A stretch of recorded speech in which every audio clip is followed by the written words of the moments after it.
perlahan. Terus dia nampak mayat bidan Senah yang dah mula mereput. Terus dia rebah pensan kat situ juga. Rupanya bidan tua tu dah meninggal lebih daripada sehari dah. Tapi tak ada siapa pun yang tahu.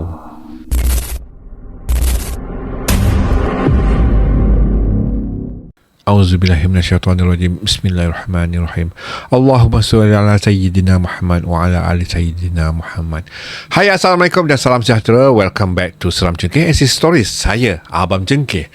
Video pada kali ini saya nak bawakan dua kisah seram. Kisah yang pertama ni saya ambil dari majalah Masika, keluaran lama jugalah. Kisah kedua pula saya ambil daripada subscriber. Nama dia Senja Nan Merah. Kesahihan cerita ni saya sendiri tak pastilah. Jadi kita dengar je sebagai hiburan. Tapi kan korang, serius cakap, kedua-dua jalan cerita ni memang lain macam. Jom kita dengar sama-sama cerita ni.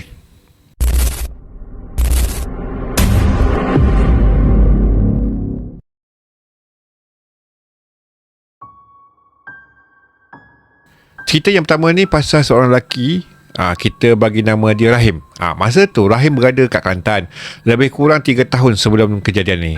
Dia memang jenis suka ambil tahu pasal benda-benda mistik ni. Lagi-lagi kat sana, orang kampung memang kuat percaya lah dengan cerita-cerita hantu ni. Dengan sihir, ilmu pukau, semua tu memang jadi benda biasa lah. Ada satu kampung nama Auduri. Kat situ hampir semua orang percaya benda gaib ni wujud. Rahim duduk kat Kelantan hampir 2 bulan. Satu hari tu dia dapat peluang pergi ke rumah seorang bomo ni. Bomo ni memang terkenal lah. Nama dia Pak Awang. Sampai je nampak Pak Awang tengah borak dengan orang kampung yang datang melepak. Rahim pun bagi salam, perkenalkan diri, cakap dia datang sebab nak tengok sendiri macam mana Pak Awang ni rawat orang kena sampuk. Pak Awang senyum je, ajak masuk. Rumah dia tak besar mana pun. Dalam bilik tu lebih kurang 17 kaki kali 14 kaki. Tapi yang buat Rahim rasa pelik, dalam rumah tu ada macam-macam barang yang dia tak pernah tengok pun seumur hidup dia. Rasa macam masuk tempat lain tau. Kat satu sudut tu adalah katil kecil kayu jati. Atas katil tu ada beberapa bantal yang dah lusuh. Bau pun boleh tahan juga lah kan. Tapi yang paling buat Rahim meremang, atas katil tu ada satu tubuh terbaring, berselimut habis dari kepala sampailah ke kaki. Rahim tanya perlahan, siapa tu? Pak Awang pandang dia semacam je. Lepas tu jawab selamba je, itu sahabat dia, yang dia guna untuk buat kerja waktu malam. Rahim dah mula rasa tak ada hati lah. Tapi dia diam je lah. Bila dia tanya lagi, kenapa tutup satu badan? Pak Awang cakap sahabat dia malu nak jumpa orang. Macam tu pula. Mereka pun duduklah diam sekejap. Tiba-tiba suasana sunyi tu terdengar suara kecoh bila beberapa perempuan datang terhubung gapah. Salah seorang terus melutut, menangis, merayulah kat Pak Awang ni. Dia cakap adik dia kena buatan orang. Sekarang jadi macam dah tak betul dah. Cakap seorang-seorang, lepas tu tak tahan bunyi, macam-macam jadilah. Pak Awang terus bangun, pergi ke dapur. Lepas tu keluar bawa mangkuk berisi air. Dia pun duduklah bersila, bakar kemenyan. Lepas tu tenung air sambil mulut tekumat kamik baca sesuatu. Baca jampi serapah lah kot. Dalam beberapa saat muka dia pun dah berubah, jadi gelap. Mata pula kebiru-biruan dan berkilat. Badan dia bergoyang perlahan. Suara dia pun dah lain, jadi garau. Dia tanya nama dan umur pesakit tu. Nama adik dia tu lah. Peluang tadi jawab dengan harapan yang tinggi lah. Lepas tu Pak Awang pusing arah katil, cakap kat benda yang berselimut tadi tu, suruh pergi ambil rambut perempuan yang mati beranak. Dan masa tu benda atas katil tu jawab, baiklah. Rahim memang terus meremang satu badan. Lepas tu Pak Awang bagi kain merah kat perempuan tadi, suruh dia balik. Perempuan tu pun hulur tuit, tanpa banyak soal terus pergi. Rahim sendiri pun blur. Nak percaya tak boleh, nak tak percaya pun dia sendiri nampak dengan mata kepala dia sendiri. Seminggu lepas tu, satu malam tu, Rahim balik dari tengok wayang kulit.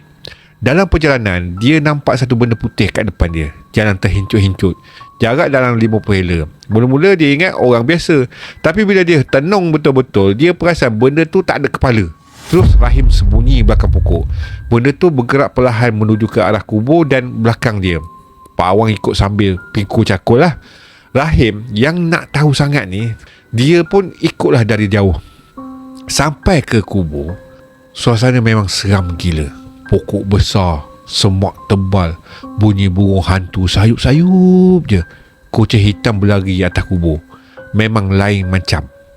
Pak Wan teruslah gali satu kubur. Dia gali bersungguh-sungguh, berpeluh macam tak ingat dunia dah. Lebih kurang setengah jam, siaplah lubang tu. Lepas tu dia duduk tepi kubur, cakap kat makhluk tak berkepala tu. Lepas dia ambil rambut dan kain kapan perempuan yang baru mati beranak, makhluk tu kena bawa balik. Lepas tu Pak Awang terus turun dalam kubur. Lama dia kat dalam tu, terlalu lama. Makhluk tak berkepala tu macam dah tak sabar. Tiba-tiba dia pun turun sekali. Dan masa tu Rahim dengar jeritan. Pak Awang menjerit minta tolong. Rahim tak fikir panjang dah. Dia terus lari ke kubur tu. Capai cangkul, jengok kat dalam. Apa yang dia nampak memang buat darah beku. Pak Awang tengah kena cekik dengan makhluk tu. Rahim terus hayun cangkul kena badan makhluk tu. Dia jatuh, tapi bangun balik dan terus serang Rahim. Tak sempat elak, Rahim pula kena cekik. Mereka bergelut atas tanah kubur tu. Lama-lama Rahim jadi lemah. Nafas makin susah. Pandangan jadi gelap. Dan dia terus pengsan. Bila Rahim sedar, hari dah nak subuh. Dia nampak seorang pakcik tu duduk sebelah dia. Pakcik tu tenang je, tapi muka nampak letih. Rahim tanya, siapa dia? Pakcik tu cakap dia datang dari malam tadi lagi. Jaga kubur isteri dia yang baru meninggal petang semalam. Dia dah tahu ada orang nak buat benda yang tak baik kat kubur tu. Bila Rahim jenguk dalam kubur, dia nampak Pak Awang dan makhluk tak berkepala tu dah mati. Lagi ngeri, ada mayat perempuan dengan kepala hampir putus. Pakcik tu kenalkan diri dia sebagai Pak Dolah, juga seorang bomoh. Dia cerita semua kebenaran. Rupanya Pak Awang ni bomoh jahat. Plot twist kat situ pula, dia ni sanggup bunuh adik sendiri dan bela makhluk tu. Dia buat perjanjian dengan makhluk halus, kena bagi darah, rambut, kain kapan, kepala orang mati sebagai balasan. Semua kejadian pelik yang berlaku selama ni memang kerja dia. Akhirnya Rahim dan Pak Dolah ni sama-sama kambuh balik kubur tu sampai tengah hari.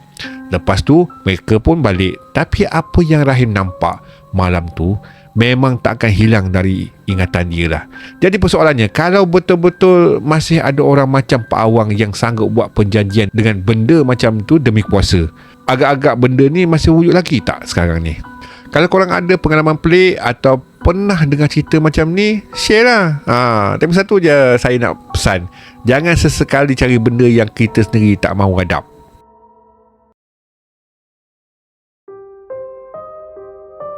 Okey, untuk kisah kedua ni dikongsikan oleh seorang lelaki yang bernama Ali. Ali ni dia nak share satu kisah yang orang kampung dulu-dulu memang percaya sangat lah, pasal badi bidan. Benda ni bukan sekadar kita serang kosong je, tapi dikatakan boleh ikut sekali kalau tersilap langkah. Kisah ni jadi kat satu kampung hujung hutan, melibatkan seorang wanita bernama Mariam dan seorang bidan tua yang simpan rahsia gelap sampai mati.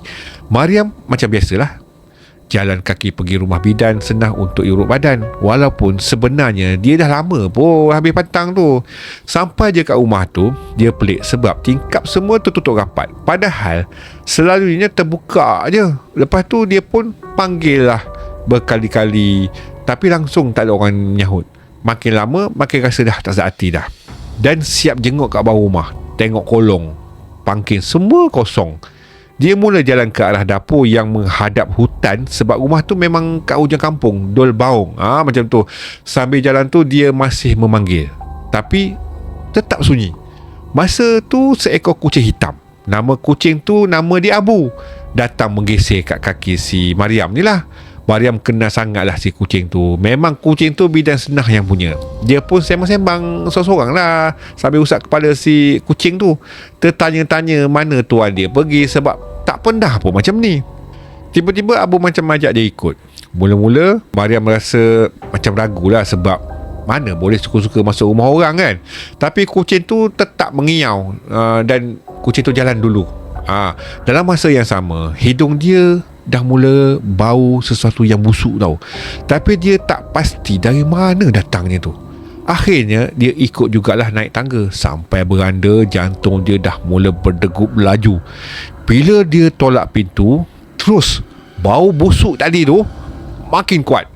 Rumah mula gelap gelita, langsung tak ada pelita. Dia jalan ikut Abu sampai ke rumah utama. Bila pintu bilik ditolak perlahan, terus dia nampak mayat bidan senah yang dah mula mereput. Terus dia rebah pensan kat situ juga. Rupanya bidan tua tu dah meninggal lebih daripada sehari dah, tapi tak ada siapa pun yang tahu. Malam tu suami dia Gani risau sebab Mariam tak balik-balik. Dia keluarlah pergi cari kayu basikal dalam gelap dengan lampu suluh. Sampai rumah bidan senah, dia nampak selipar Mariam ada kat tangga tu. Pintu pula terbuka sikit. Memang pelik. Bila dia masuk, bau busuk terus menusuk kat hidung dia. Dia jumpa Mariam pengsan atas rantai. Dan bila suluh ke bilik, dia nampak mayat bidan senah. Terkejut memang tak payah cakap. Dia kejutkan Mariam, dan bila Mariam sedar, terus menangis dan peluk dia ketakutan. Diorang pun balik. Tapi sebelum keluar, Gani sempat nyalakan pelita. Masa diorang tak sedar, ada sesuatu dari belaan bidan senah yang mula ikut. Dan salah satu daripadanya dah mula berkenan kat Mariam ni. Esoknya, masa jenazah dimandikan, tiba-tiba Mariam menjerit kuat kat bawah rumah. Semua orang panik. Gani terus panggil Haji Mustafa sebab Mariam macam kena rasuk tau. Masa tu, suasana memang kelang kabut. Ada yang takut sampai melekat kat dinding. Haji Mustafa baca ayat-ayat ruqyah dan Mariam mula mengilai. Lepas tu, dia diam. Lepas tu, dia mendongak dengan pandangan yang sangat tajam. Memang lain macam. Ada budak kecil siap cakap dia nampak bidan senah duduk sebelah Mariam. Padahal jasad dah kaku dah untuk dikapankan. Lepas kejadian tu, Mariam tak pernah tenang. Setiap malam dia mimpi buruk, menjerit-jerit, nampak arwah bidan senah dan belaan dia. Badan makin lemah, muka makin pucat, makan pun tak lalu. Anak kecil pun terpaksa minum susu tepung sebab dia dah tak mampu menyusu dah. Orang tua kat kampung tu mulalah cakap pasal Mariam ni kena badi. Dia orang cadangkan cari air bilasan jenazah terakhir. Tapi benda tu bukan senang nak dapat. Jadi jalan lain, Gani kena cari baju terakhir yang bidan senah pakai. Malam tu juga Gani pergi balik ke rumah tu sorang-sorang. Suasana memang seram gila. Dengan pokok-pokok bergoyang, bunyi jengkerik, bau busuk tu masih ada. Dia gagahkan diri masuk, ambil baju dari dalam bilik. Lepas tu, dia lari keluar tanpa pandang belakang. Masa dia keluar, sempat lagi dia nampak jelmaan bidan senah berdiri kat pintu. Lepas tu dia senyum. Lepas tu dia hilang. Suara ketawa tu ikut sampai jauh. Bila sampai rumah, seorang wanita bernama Kalsum cuba rawat Mariam guna air renaman baju tu. Lepas dibacakan ayat, Mariam tiba-tiba bangun dan benda tu dalam badan dia tu lah mula bercakap. Barulah semua tahu, rupanya Mariam pernah buat satu perjanjian dengan bidan senah. Dia nak suami dia setia dan tak cari perempuan lain. Tapi janji tu datang dengan syarat yang dia sendiri setuju tanpa fikir panjang. Benda tu tak nak keluar sebab kata Mariam dah mungkir janji. Kalsum terpaksalah keluar dengan cara keras, baca ayat kuat-kuat sampai akhirnya benda tu mengalah dan keluar dari badan Mariam. Lepas tu Mariam terus rebah, tapi dah selamatlah. Akhirnya semuanya kembali tenang. Tapi kesan tu tetap ada. Cerita ni sebenarnya nak bagi ingat, jangan mudah buat perjanjian dengan benda yang kita sendiri tak faham. Kadang-kadang kita ingat nak jaga sesuatu, tapi sebenarnya kita tengah buka pintu untuk benda lain masuk. Korang tahulah benda tu apa dia kan. Dan dalam kes Mariam ni, dia cuma nak suami dia setia je. Tapi harga yang dia hampir bayar hampir meragut nyawa dia sendiri. Lepas kejadian tu, Mariam memang selamat.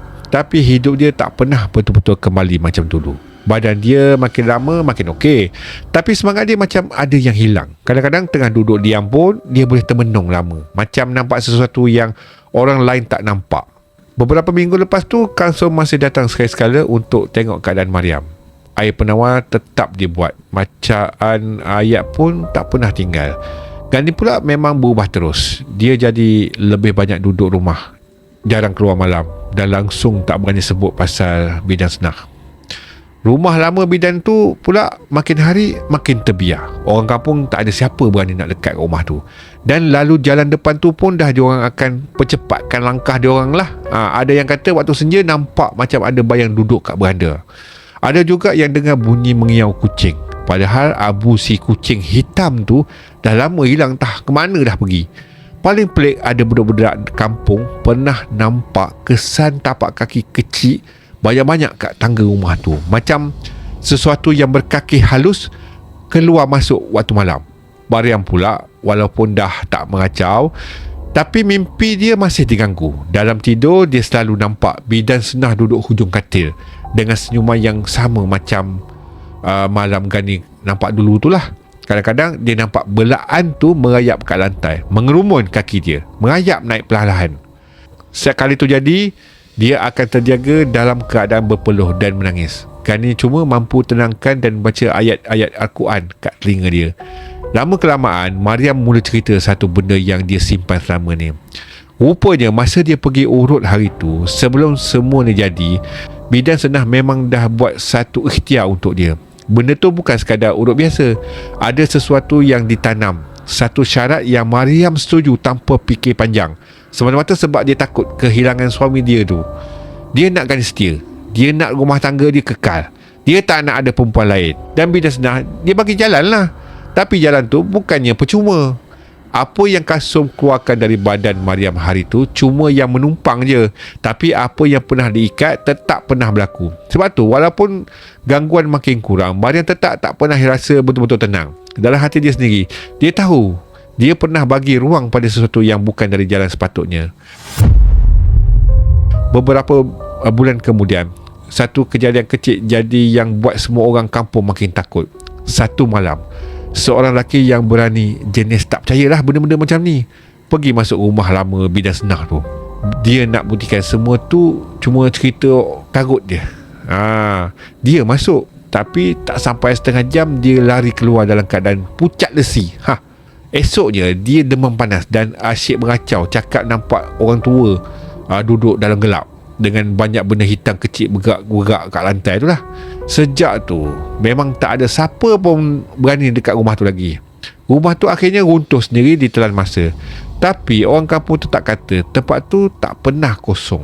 Mariam pula akhirnya memilih untuk banyakkan ibadah, dekatkan diri pada Tuhan. Dia sendiri cakap pada Gani, dia menyesal dengan apa yang dia buat dulu. Dia cuma nak hidup biasa, tanpa apa-apa perjanjian pelik lagi. Gani dia kekal setia je lah. Dia tak curang, dia tak buat apa-apa perangai lah. Tapi bukan sebab janji tu. Dia sendiri dah nampak apa akibatnya bila manusia cuba ikat sesuatu dengan cara yang salah. Dan sejak hari tu, satu benda orang kampung pegang: kalau pergi berubat, berikhtiar atau cari jalan untuk selesaikan masalah, pastikan jalan tu betul. Sebab kadang-kadang benda yang kita minta tu memang kita dapat, cuma kita tak tahu apa yang datang sekali dengan dia. Maksudnya, apa balasan kita terima nanti tu. Okey, sekian saja untuk 2 kisah pada video pada kali ini di Seram KSC Stories. Kalau korang suka cerita-cerita macam ni, jangan lupa subscribe, like dan share. InsyaAllah kita akan jumpa lagi dalam cerita-cerita seram seterusnya. Bye. Assalamualaikum.